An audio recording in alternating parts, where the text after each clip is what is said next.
The power of the name.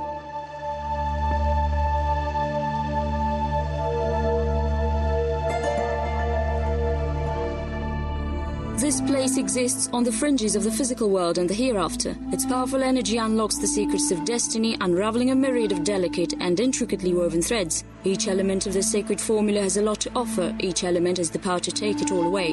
The book of the past, the power of the present, the code of the future. For each and every nation, their name, their cloths, their native language will forever remain their sanctuary. Chapter 1. First, there was a name.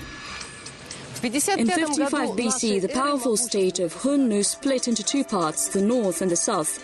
A man called Jiji became the ruler of the north, a haughty and undiplomatic person who quarreled with all his neighbors. The Chinese seemed to cause him great distress, and so did the Usuns. And of course there was also the southern neighbor. His prospects would indeed have been bleak if he had not received an offer from the ruler of the state of Kanggu, who invited him to the Taraz Valley.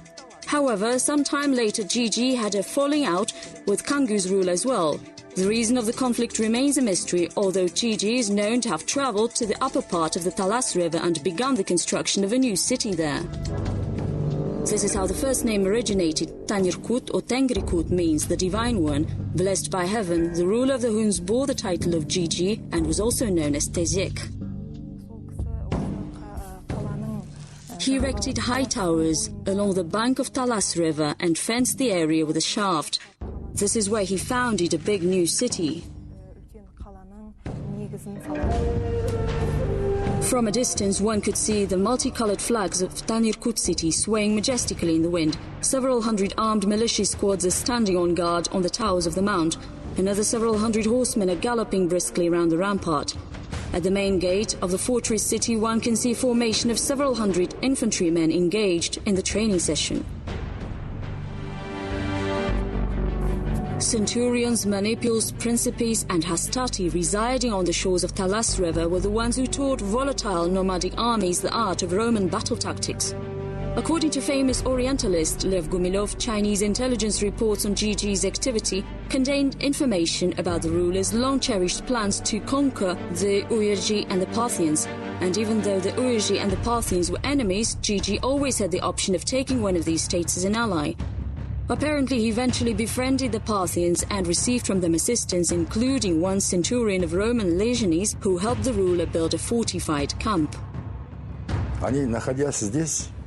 They built a whole city here.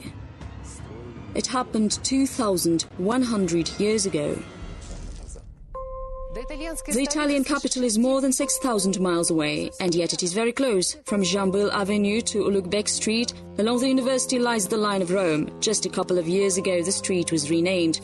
The old labels still linger here and there, as the city administration has yet to replace them. And here it is, 60 Rome Street. As fate would have it, the descendants of Romulus found themselves in the steppes of Kazakhstan, and this is where they made history.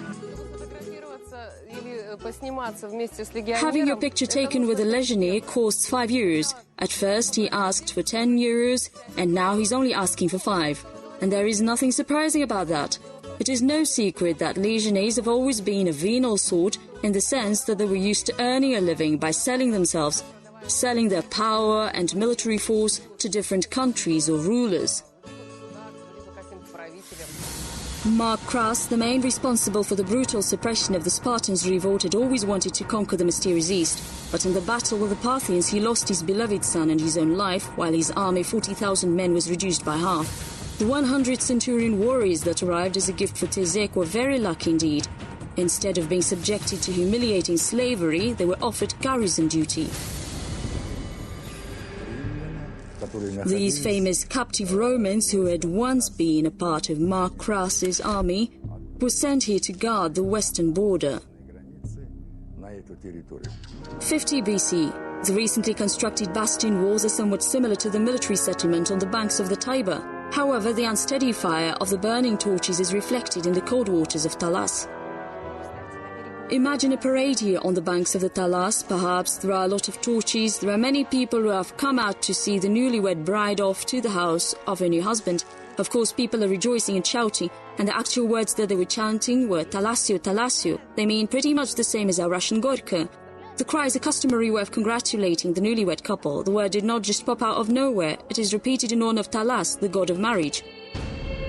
Carthaginian man Sextus Sulla, a highly educated person, told me that cry had been appointed by Romulus as a signal of abduction. The man who was stealing women used to shout Talasi. This custom has thus remained a part of the wedding ritual. Famous painting The Rape of the Sabine Women by Giovanni Battista Tiepolo, property of the State Hermitage Museum. This is how it all started. On the streets of the Sabine city, Curie, Roman soldiers can be seen grabbing young unmarried women. The brutality of it infuriated the locals. In the end, they managed to reach a compromise with the Romans. The parties agreed that the abducted women did not have to do anything for their husbands except talasia. Translated from Latin, the word means the ability to spin cloth. Even Emperor Augustus made sure his daughters could work the spindle at least as well as their slaves. A woman was required to know how to sew clothes, plain and simple. She had to be able to dress her family. Apparently, Roman wedding traditions did not take in the new city. Perhaps the city got its new name in honor of the ancient cry, Talasio. The name of the Talas River originated from this exclamation according to one of the theories. The age-old wedding cry in the name of a river Talasio translates from Latin as wool being spun. It might also be an adapted version of the Chinese Tolosi Tolsie. In this complicated story, only one thing is for certain. Fate chose to spin the strands of Tiber and Talas into one cloth. Chapter 2. Name or Destiny. The fate of the city and that of its founder have been inextricably linked since the beginning. However, both Tenyerkut and its namesake were doomed. The combative but short-sighted Tezek was killed by the Chinese, and the capital was burned to the ground and destroyed. Not a single reminder of the obstinate Hun was spared. In 36 BC, the city was given a new name and a new destiny.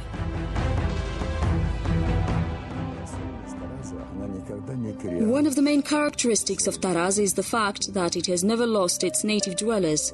Whenever the city was destroyed or completely wiped off the face of the earth, it was always Tarazians, the city's native residents, who rebuilt it from ruins.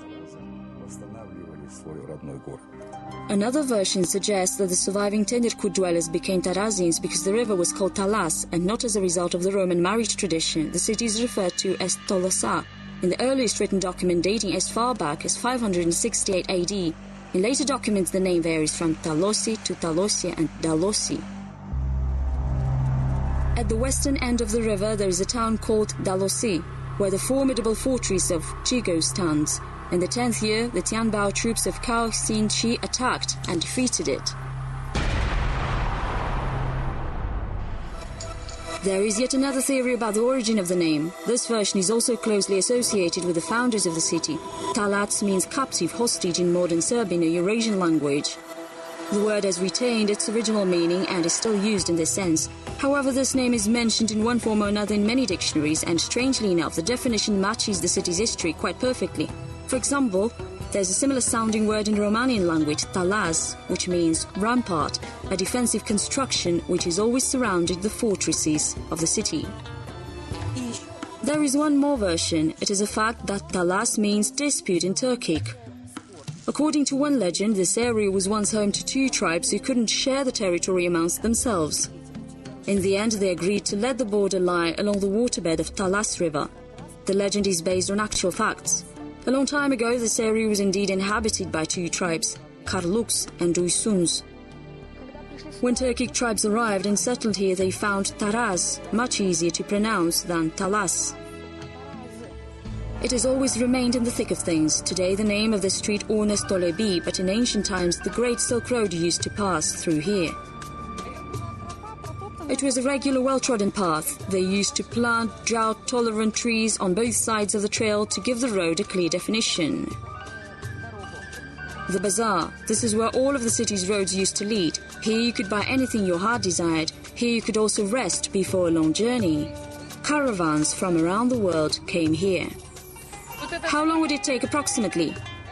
15 or 16? Would I be able to pick it up? No.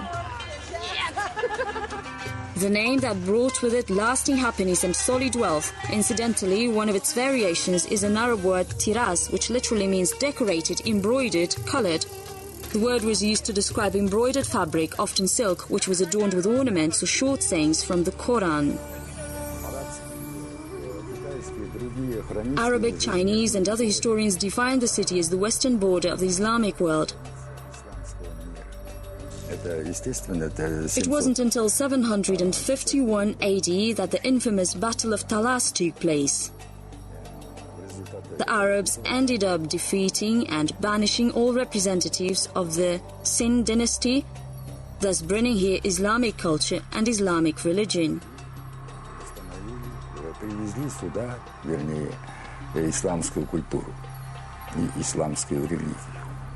Taraz has always attracted worldwide attention, regardless of the name it bore at the time. Little by little, the scales of the city, Taraz means scales in Turkic, began to tip in the other direction. Chapter 3. The New Taraz. Talas is a river on the other side of the town called Yassi. It takes over 1 month to cover the distance between them. The people who live in that area call it Talash. It was whispered that there were ruins of some city buried in the ground nearby, outstretching for about 5 farsakhs. Apparently, this city is Talas. This is what modern historians write about it. Yani or Yangi is what the new city used to be called before it was conquered by Taraz. 13th century AD, the city has been destroyed once again either by the Shah of Khwarezm to prevent the Mongols from getting their hands on it or by Genghis Khan. However, the remains of the fires discovered by archaeologists can be attributed to either version in equal measure. It is also possible that both versions are accurate. For some time after that, the city existed under a new name, but by the early 16th century it had completely vanished from all geographical maps of that time. The location of Taraz was discovered by historian Barthold. He was conducting excavations based on the Arab data suggesting that there used to be a city on the right bank of Talas River.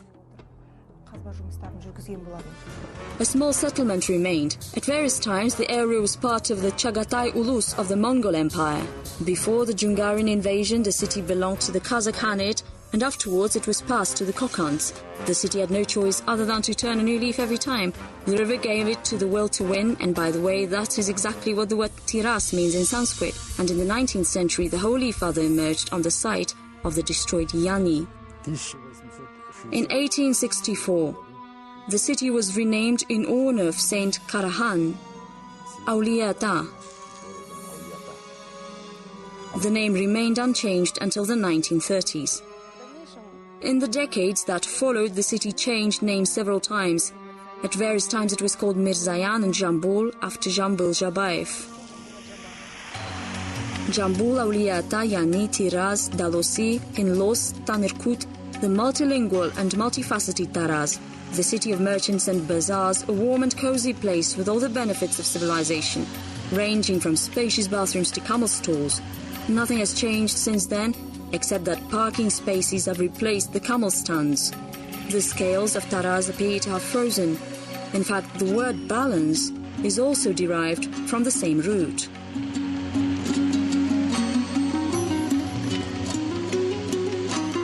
The quiet and tranquil life of Taraz, even time seems to flow differently here. And if you think about it, time has little power over the city. 2,000 years ago, people used to walk these streets just like they do today, rushing to work, raising children, and buying flowers for their loved ones. Nothing has really changed. Barefoot Romans are chasing a football, venerable Roman women are peeking from behind the gate. A mobile Kvass barrel abandons its station at the entrance and heads to the market, leaving its neighbour and era companion, the soda machine, quite alone. The sun begins its unhurried descent to Tekturmas. The quiet flow of Taraz is the flow of time, the flow of fate. Nomen est omen, ancient Romans used to say. Name is destiny.